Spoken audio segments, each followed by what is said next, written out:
Valerie Hunt, Happy Ask Me Anything from RunRx. And so I've got two great questions that I got this week, and you can always keep them coming. These aren't gonna work, but these are two main questions that I got this week. And generally, because I'm run pain free, so most questions come to me about pain. So I want to talk to you about preventing pain, and then what do I do if I have a pain? So the two questions I got this week were, if I am hurting and in a specific spot, do I continue to run? That's the first question. And then the second question was about adjusting speed. So one of the things to keep in mind that's really great about working on your ability to run, working on making your movement more efficient, is a couple of really good things. One is you can also prevent injuries. If you have one, you'll recover and prevent from coming back the injury. And then if you don't have any, great, you'll prevent them from happening. However, the nice part is, if something does come up in my run, because I'm understanding the movement aspect of the running, it can help you correct yourself, if you will. So what I mean by that is, say you go out for a run and your calves always bothering you. So you're like, oh, I must have tight calves.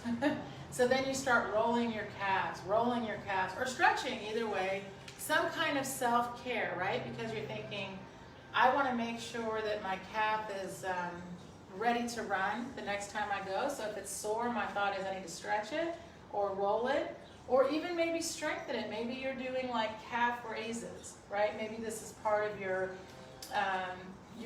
PT maybe has you doing calf raises. And which, by the way, all of this stuff is great. However, none of it will actually help me understand what's going on in my run unless I really understand what's the role of my calf in my run. What are my calves really doing in my run? So one of the things that's fun when you are actually learning about the movement is then you can start to think, oh, if my calf was sore, then I must be pushing. Consequently, if my shins are really sore, maybe the front part of your leg is sore, then maybe you're reaching. How do you know? Well, the best way to know is if something's hurting, go to the website and take the quiz, runrxquiz.com, and it will ask you questions about your running and then give you some tips to get started. And I like to mix the three: skill, strength, and self-care. Because if I just keep stretching and rolling and stretching and rolling and stretching and rolling, but every time I go to run, I keep getting that same calf pain, at some point, it's a movement error that's causing the pain. 99% of running injuries are simply caused by having a movement error that you can correct. What's so great is whether I'm reaching or pushing, it doesn't matter. I correct them both by pulling. Two things that are challenging. One, I've never heard of pulling. I've heard of stretching. I've not heard of pulling. And that's important to understand, because if it's a word I've not heard, it's hard to tell myself to do, right? So I want to go over what is pulling. That's important. And then the second thing is, where does the stretching and everything else come in? Because I'm sure I still should do it, right? Absolutely, but to recognize that it's not limiting your potential in running. That's what's so fun for me. Like, absolutely, we're runners. We've got tight hips, tight calves, hamstrings, you name it. We all need to do probably a little bit more mobility work and self-care, right? Just in general. But the reality is, in running, you have an unlimited potential to allow yourself to do nothing but simply fall forward, free fall, and then be able to pull your foot up from the ground. That requires two things. One is the knowledge that I'm supposed to do that, right? It's called intent. And then the second is elasticity. And this is what's so great. All of us have the ability to keep developing our muscle elasticity. And so what's so great about that is, it's not like, hey, like fast twitch and slow twitch muscle fiber. Now, like anything else, you want to get better at these things to become better at running, right? So if my calf is hurting, let's just start with calves. My calf is hurting, generally that's called pushing. So let's just talk about pushing versus pulling, all right? And then I'll go check and see if someone has a question. But pushing will lead to things Pushing leads to calf tightness, soreness, hamstring usually, and maybe some lower back will cause usually pain in the ground here, okay? So if that's happening, just recognize that pushing is just simply jumping. So pushing itself is not a bad thing, and in place we push. Meaning right now, I can jump. I can go up and down, but I really haven't gone any place else than where I was. Does that make sense? In running, when you come on down onto the ground, you want to be here. So for just a second, you're on the ground. Then what you really want to do is let the foot pull up as your body travels forward. So in place, we will absolutely have a little bit of push. Yes, and that's how you develop elasticity and strengthen the calf. However, we're going to work on letting go of jumping. What I mean by that is if my knees are bent and I jump, you see what just happened? My legs extended, I went really high up, and then my landing was high impact, because that is a lot of landing. Now that is what causes running injuries and pain. We want to reduce the impact in our run. The way we do that is one, we practice little bitty hops. See? Barely coming off the ground. Shoulders over my hips. Because I want to develop elasticity. In running, I want my body weight to be forward. So the calf action here is not happening when my body goes forward. So what happens instead is you switch to using your hamstring. So hopping in place, yes, hopping, using my hopping muscles, right? When I'm running and I recover on the ground, what happens is you finish the pull by, watch, your foot drops and you pull using the hamstring. Now let me just say this, does that mean the calf is not working? No, that does not mean that at all. It just means that I am not asking my calf to do more work. This is pushing.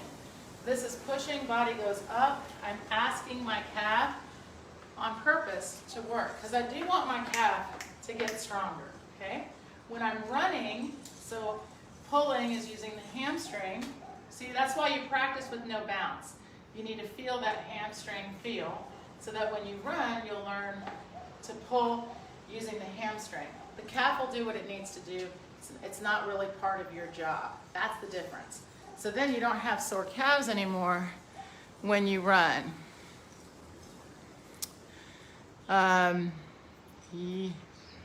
Okay, so right, and that does kind of go in. So someone has a great question, and let me answer it. So,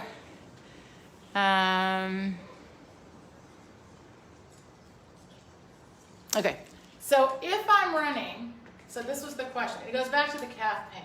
Calf pain, Achilles pain, shin splint pain. Do I continue running? Well, here would be my answer. I would scale back on running and work on some practice. So this is what happens, right? Like if the doctor said, I go see the doctor, and doc, my knee hurts because I've been running. Okay, Valerie, don't run. Okay, what should I do instead? Well, you can cross-train and you can stretch. Okay, what is cross-training? Well, for me, I would take that as a great opportunity to work on my running itself. So instead of thinking I've got to go out and run 3 miles, I would take the time to go through some practice, meaning work on the running pose, work on the pulling, work on running correctly. So the way I like to set it up, and again, you can go on the YouTube channel and there's a great practice progression. It takes you through. I demo, you go and do it. And it helps you to, one, reset your mindset on your run, because if you're still got to get out there, then you're going to spend most of your time still trying to go forward, okay? What we have to work on is letting go of forward movement and allow falling, and you pull up. So I've got this band. I just want to talk about it for just a second. It's a visual. You don't have to do this. But I want you to understand that what you're learning, what you want to feel and sense, is your ability to, when you feel the ground, pull your foot up. Not high, not to the pose. You're only breaking contact with the ground, no matter the speed or distance. No matter the speed or distance. In fact, really elite, amazing sprinters are on the ground less than 1 frame of a second. Or less than 1 frame, period. Less than 1/10 of a second. Sorry, less than 1/10. So you have to learn to how that feels. Okay, that's why I give you guys those drills. So that when you're running, it gets to be more comfortable for you to simply pull the foot. I want you to feel running. I want you to develop what it feels like to actually fall forward and pull. So I want to just go back real quick because this answers a lot of questions. By the way, when I first started running, when I first started learning how to coach running, and so my coach is Dr. Romanoff. He's the founder of Pose Method. 20 years ago, 17 to be exact, I said to him, how far can I run? How long can I go? How many miles can I run? He was like, none. You can run 3 steps. That's it. Because you don't have understanding, you don't have perception yet of what is running. However, you can run 3 steps and repeat those 3 steps. Just so you guys know, and this is someone like, I had never heard that in my life. I was trained like everybody else. I did all those long runs, and I was like, you don't understand. On my schedule, it says 18 miles next weekend. I can't run 3 steps. He said, you can't run 18 miles either. Your running isn't very good. So what I did instead of running 18 miles is I listened to him, and I went out and I did up, up, up, fall, up, up, up, for probably, I don't know, an hour, 30 minutes, 20 minutes, who knows, around a little track. And I kept doing that. And I kept feeling what I was trying to feel. Fall, pull. Then I could do 5, and then 7, and then 9. And then the best part is I ran a marathon, and I never hit the wall. It was the first time I'd ever done that. It's the first time that I ran a marathon, and I ran the whole thing. I didn't win or PR, nothing like that. But I felt so good, because the whole marathon I was like, felt my running. You know, normally like mile 18, you're making deals. You know, I've been through all that. So if I'm injured right now or something's hurting, does it make sense to keep running? No. But does it make sense to not practice running? No, of course not. It makes sense for you to be like, okay, that's such great news. I can actually spend my time. Now, if I have an injury where I can't be weight bearing, you should still go on the YouTube channel. You can get a lot of good static practice. Hold yourself, put a bench, do something, but start working on what is my action in running. My action is pulling, and I've got to practice the full pull to feel. Then I've got to work on elasticity. You see, it's a little progression. So if you go out and practice, at the end of it, you'll be running however many miles you want to run because you'll know what is running, right? That's what's so fun about this. So I never tell people to stop moving, ever. But I just say, instead of going out for distance, go out and practice, right? And if I've never done a run practice, it's actually a lot of fun. You might feel a little awkward in the beginning, okay? So a lot of people with the Achilles hurting, with the calves hurting, one, you're not using enough, let me say this. Let me say do's, not don'ts. If my Achilles is hurting, it's tension in the foot. And for many people, especially when you're first starting, it's called looking for the ground. So I'm looking for the ball of my foot, and if I do that, you see, look at that tension. That calf. So I'm going to be like this, and that puts a lot of tension on the calf. I need my ankles to be relaxed and floppy. It all goes back to this. If you can do this, then up, up, up, up, up, up, up, up, up. See, then you can say, can I run? Sure. Now try 3 steps. Fall, 3 steps. Fall, up, up, up. See? I can't sense falling until I think about it. Right? We're all standing here. We know gravity exists. We don't talk about it. Right? So when you tell your body, fall, it doesn't just respond. So you have to train yourself. What is it? Falling like one unit. Ears, shoulders, hips, lifted ankle. 1 unit. This part. Right?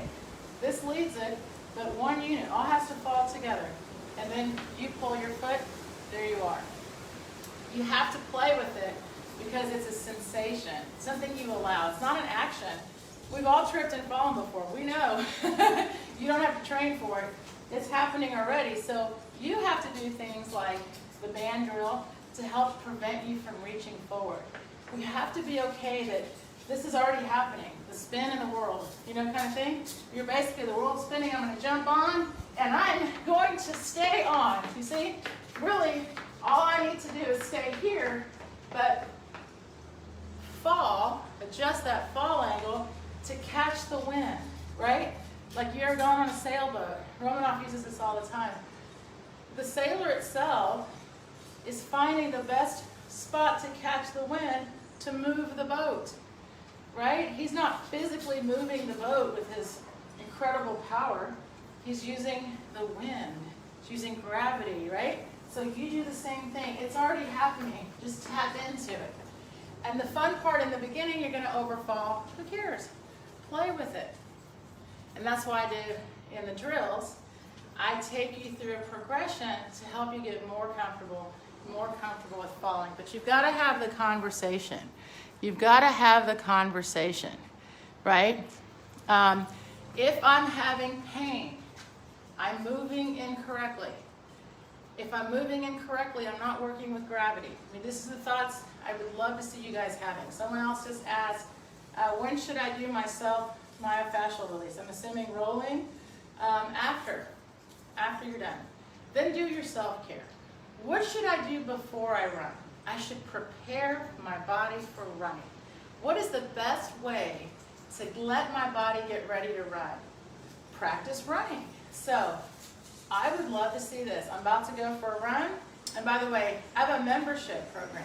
When people come into the membership, not only do I watch you run, I give you everything, right? Warm-ups, cool-downs. The basic thing you need, right, is some foot and ankle opening, some hip opening, not stretching, opening. So the ankle, ball and socket, right, needs rotation. The hip needs rotation. The arms, the shoulders, right? Mobility is what you need as far as being loose to move. But I'm about to go running. So what should I do to warm up? Well, I need muscle elasticity. So I'll probably do a few hops. Not too many, I don't want to tire myself out, but enough to just feel that rebound. I'm definitely going to do some pulls, right? Because I'm going to spend however long my race is or my run is, I should be, so dialing in with the pull, maybe some hop pulls, standing in my pose, feeling how do I feel today, how does my body feel, how much balance do I have, change support, right? Now, hey, I'm ready to go running because that's what I want to do. And then you can play with, absolutely don't have to stand still, guys. It's like if you get early to a run or you want to warm up, I use a parking lot. So I'll do a few pulls in place and then fall and do a few, just enough to feel that good feeling of that fall pull. The challenge you're having, my Achilles hurt, my shins hurt, my back hurts, my hip hurts, my whatever hurts, will all go away if you simply do nothing but start to pull your foot. Look ahead, where am I falling to? Attach something here, and let that be. Let that just be happening, and you'll start to feel, the pull should feel, it's only 2% of your body weight. So if I don't feel light and quick, try to first correct your upper body, right? Maybe your shoulders are here, maybe your shoulders are there, and then just, it's small and little, right? If I run faster, what happens to my cadence? If I fall more, what happens to my foot? Pulls quicker? Does it pull higher? Not me, but yes. That's the fun part. If you're running fast, watch sprinters. If they're falling more, the hamstring will finish the pull higher. If you're just running tempo, hanging out, then the foot is going to pull at the height that's necessary. So please don't feel like you have to pull all the way to pose. Really important, but in your practice, yes. And then also play around with the drills, right? And again, stretching is great. I would do it at the end. Before my run, I would do dynamic movements. Like I said, big arm movements, circles, this kind of stuff, and then get into, I'm about to go running, so I'm going to practice my movements for running. And the more that happens, and the more you connect with also just the simplicity of some of this stuff.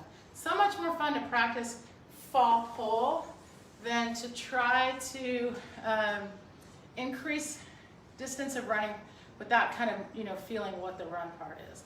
So I hope that helps you guys out. And, you know, listen to your body. We don't need to run through the pain, but if you can stop and reset, it could really make a difference. But again, give some of those things a try, and I'd love to get your feedback. So let me know who's feeling the fall. So again, like I said, we've got that great quiz if you are hurting. If you're wanting to just feel how the practice feels, go through the YouTube.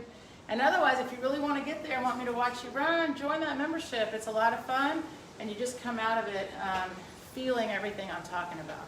So have a great week, guys, and send those questions in. Thank you.